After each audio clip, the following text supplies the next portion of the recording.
Hi friends, కొత్త recipe తోటి మీ ముందుకు వచ్చేసాను. ఈరోజు అరటికాయ ఆవపెట్టి కూర చేస్తున్నాను.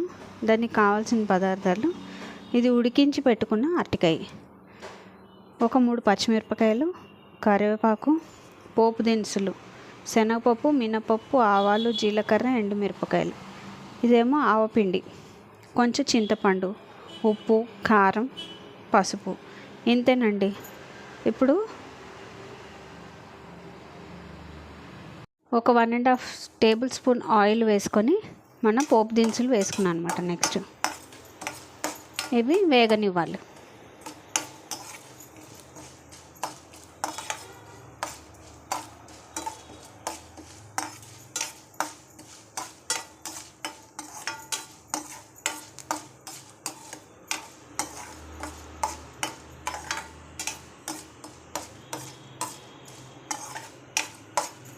బాగా వేగనివ్వాలి. వేగిన తర్వాత మన కరివేపాకు, పచ్చిమిరపకాయలు వేసేసుకోవాలి. ఇందులో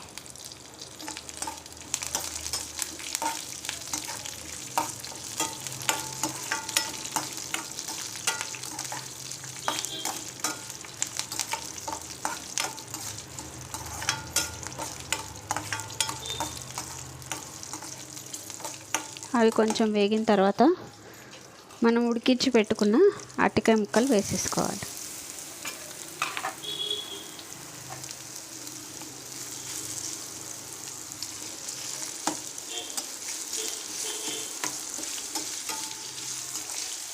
ఇవి నేను 2 అరటికాయలు తీసుకున్నాను ఫ్రెండ్స్.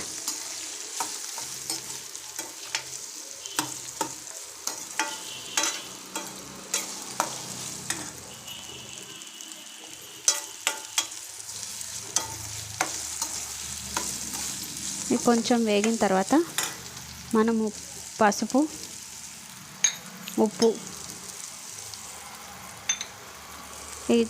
కారం ఇవన్నీ వేసేసుకోవాలి. ఎందుకంటే అరటికాయ ఆల్రెడీ మనం ఉడికిచ్చేసాం కదా ఫ్రెండ్స్, సో ఎక్కువ టైం పట్టదు అన్నమాట.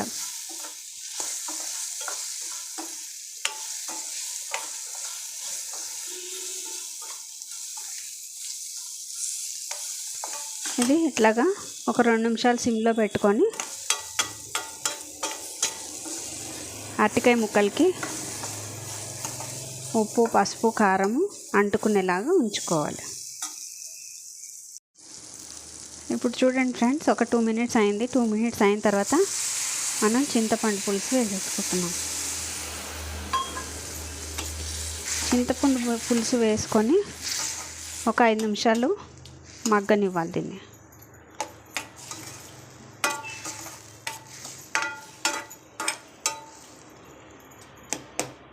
చింతపండు పులుసు ఈ అరటికాయ ముక్కలకి బాగా మగ్గేలాగా ఉంచుకోవాలి. చూడండి ఫ్రెండ్స్, ఉడకబట్టింది. ఇంకా ఉడకాలి, ఎందుకంటే ఆ వాటర్, అది బెల్లం, అదే చింతపండు రసం ఉడుకుతుంది కదా, అది మొత్తం వాటర్ మొత్తం పోవాలి. పోయేదాకా ఉడకనివ్వాలి. ఈ మధ్యలో మనం ఒకసారి కలుపుకుందాం. దీంట్లో కారం కూడా వేయక్కర్లేదు ఫ్రెండ్స్. నేను కొంచెం స్పైసీగా ఉండడం కోసం అని చెప్పి కారం వేసాను. ఎందుకంటే పచ్చిమిరపకాయలు ఘాటు లేవు, అందుకని. పచ్చిమిరపకాయలు ఘాటు ఉంటే కనుక కారం వేసుకో అవసరం లేదు. ఇదిగోండి ఫ్రెండ్స్, ఉడికిపోయింది. ఇప్పుడు ఏం చేయాలంటే ఇంత ఉంటే సరిపోతుంది. ఇప్పుడు స్టవ్ కట్టేసుకొని మనం ఈ ఆవపిండి ఉంది కదా, ఇది కొంచెం వేసుకోవాలి. అంతే.